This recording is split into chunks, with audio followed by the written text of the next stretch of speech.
Alright, so I've been asked by quite a few people what I did to modify my kayak to get these boat seats on here. Easier just to go over the stuff that I used, but basically some fiberglass strut. Should be 1.5" by 1.5". I ended up using this standard one. I liked the heavy duty, but it doesn't take a standard spring nut, channel nut, whatever you want to call it. It's a specialized piece of hardware, and they're expensive and hard to find.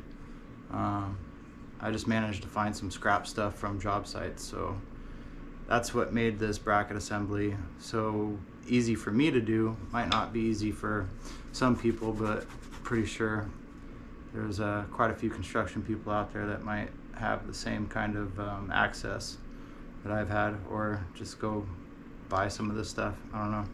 I don't think it's very cheap is the whole thing. But yeah, I liked the heavy duty. It seemed like it would work better if I had the proper hardware. I did end up putting some top grips, spring nuts inside, but like I said, they don't get the right fit. You'd have to get it cockeyed, and it would only grab on the corners, which I had set up initially for a while, and that worked. Ended up getting some of the regular standard strut, and it slides in there a whole lot better. It actually fits like it would with regular channel. Seats in there like that, so it's got a better hold. It's just a little bit more flexible, not as heavy duty, but it still works. I'm only 175 pounds, so I understand there's probably some people that weigh a little bit more. I'm not sure the weight load capacity on these things, so it's entirely up to you what you do, but it's worked for me. I have seen my kid on his, and he would kind of rock pretty heavily back and forth, and I would see it, you know, kind of bow and flex. He's only 9 years old, but he was kind of rough on it actually, and it held up for him. But I'm pretty gentle on mine. I pretty much just sit down, pedal. I'm not getting all crazy on it. So I think if you're stuck in that kind of capacity, you'd be fine. But yeah, so 2 different kinds of channels.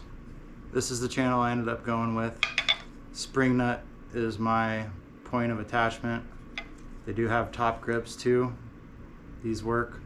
Not sure they fit in here as well. A little bit harder to get on because of that plastic lip. This is a little bit thicker than your regular unistrut, steel unistrut. It's got a thicker lip on it, so things don't quite work as nicely. I ripped the springs off of mine because of the bolts. Dad, can I put block flash on Dad's phone? Yeah, hold on, give me a minute. So I ripped the springs off of mine because with the bolts in here, it hangs up the spring if you're gonna adjust it. So these springs bottom out and keep pressure to push it on top, but obviously if you're sliding it and you hang up on a bolt, it's gonna cock it and restrict it.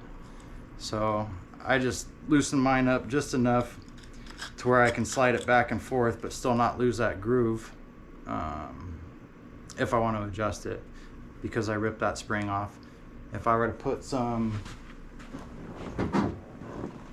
plastic down or something, cut a strip of this and put it in there over the bolts, I'm sure it would slide nice and smooth over it. I'm not really worried about it, but that would probably be a fix if you wanted to keep that spring on there, which would be nice, and I might end up doing it, but just not something that I've done. I don't really have reason to adjust it a bunch. I just adjust it once, and should I want to adjust it for somebody else, it's pretty easy just to do my method. I'm not adjusting it 20 times, so there's that. I'll show you the parts that I bolted it down to on the actual kayak, but yeah, here's the seat. Bolted down, fits nice and good on the water. I can literally turn around, access my tackle and my poles. This kayak is stable enough to do that. So I've actually sat sideways on it. It's not something I typically do, but I've done it. It's capable. On the front end of the Raider, there's this little bar right here. Basically took these 4 bolts out, and I stole 2 of these little nuts right here, these track nuts. And I took these rails out, and I put 1 track nut in here and 1 track nut in there. So there's already 1 in there. So now there's 2 in the ones that I have these seat modifications done on. So I could get 2 anchor points here, and I used these screws here. So that piece of strut is basically screwed down, and 4 points on each side. I probably only needed 3. Could have got away with 3 of them. I don't know. I felt better with 4. Probably overkill, but whatever. It works. This is 1.25" aluminum that I used. Seems like it's just the right size. They do have bigger and smaller sizes. Here's some 1 inch.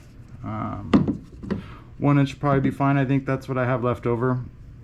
I'll use for my kid's kayak if I want to change those things out. Like I said, he was railing on it and it was bowing and flexing, so I might just kind of make that a little bit more rigid.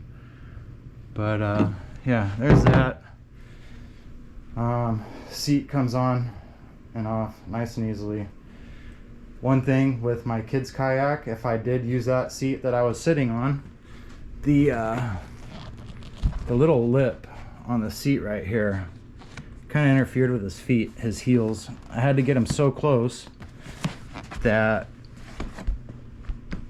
his heels were kind of hitting right here, so he doesn't actually get to use that seat. I got him this little seat, which I picked up brand new off of Marketplace for 20 bucks. Another Bass Pro seat, but it doesn't have that lip, and I can get him closer, and he doesn't have that heel bump action. He actually can pedal a lot more efficiently with this one. It just works out better. So if you were making a seat modification for a kid, something to consider. The lower grade model seats that don't have that bump would probably be the way to go. Still comfortable, they dig it, but won't have that foot restriction. So yeah, there's that. Easy modification. I don't want to provide any bolt sizes. I actually need to still go and get some proper sizes, a little bit longer, a little bit shorter. I do have some of this plastic right here shimmed under this rail. It was slightly off. I think I have a piece or 2 of this in there sandwiched. This side ended up being perfect, and it happened like that on both kayaks, so something was a little bit different, but ever so slightly, not a big deal. But yeah, and also changing out this track from this kayak to another, they weren't exactly the same dimensions, so I don't want to provide any dimensions. You just kind of got to measure yours and yeah, build it. So I ended up changing up the modification on it. I have that standard shallow, or that standard duty strut on here, the fiberglass, and I ended up going with some aluminum, which actually made it really secure. I don't see any bow or flex in it this way. It was like those channel pieces that were horizontal on here. That's where all the flex was coming from. So once I put these aluminum pieces on here, it really solidified it, and you don't get any flex from it on these points here. This is how mine's set up. My kid's still set up with the fiberglass strut all the way around. I'll probably change them out to something like this. These just loosen up a little bit, and you can slide and adjust it. You do got to move them evenly. I've got my little tether wrapped around here, but just move it ever so slightly evenly, and my tether's kind of screwing it up right now, but it does work. And I've got to stick my fingers in here, make sure it's seated back into the channel, and none of them came out. but the more you loosen it up, the more slop it gets and it might fall out. So like I said, you can correct that with a little bit of plastic in there to go over the bolts, keep the springs on. That would help. This little bracket was 30 bucks. The seat is like 120 or 130 from Bass Pro, 100 bucks if you're a Bass Pro member. So the whole configuration was 130 bucks plus the material. If you can, you know, find some scrap, that's helpful. Really makes it a easy build. While we're here, I'll show you my kayak crate. Just cut a couple pieces of PVC, zip tied it to the bottom of the crate right there. They're cut to fit right inside this little cubby, and they just drop right in. I do have this little bungee that came with these little pole holders you can put in here. You can put a couple of them in here if you want, and bungee around that thing. You can put 2 in there, tighten it up. I don't even use the bungee. Yeah, it's in there secure enough. Unless I tip this thing, it's not going anywhere. So the kayak carrier, cargo carrier, what was this, like the 72 by 36 by 6 or something? But basically I just got some more aluminum. This was the 1.25" aluminum tubing. This was the 1 inch. Basically just framed it in. Little bit flimsy, any piece on its own, but it's all bolted together, it's actually pretty sturdy. And there is a little bit of tension on these side pieces, which kind of ever so slightly spreads that bottom lip to get these to fit and seat just a little bit better. They fit in there, it's just kind of little snug. So like I said, I just pushed these out before I drilled them, and there's a little bit of tension on these, opening up that bottom retaining lip. And these aren't anything to really take the brunt weight of the kayak or anything. They're securely tied down. More than anything, it's just meant to limit any shifting or movement out of it, should it shift or move. It's kind of redundant actually, but it makes me feel better. So yeah, got a tail light kit for it. I thought I was missing an attachment, but it happened to be packed in with the license plate frame, so I'm gonna put those on. This trailer's perfect for 3 full kayaks. 6 half pieces fits in here just perfect. I do take off some of the attachments and stuff, and there's probably a configuration you can leave more of them on if you have some of those pieces facing out. But as of right now, I've taken off some of the small little attachments and I just put them on when I go. It works out.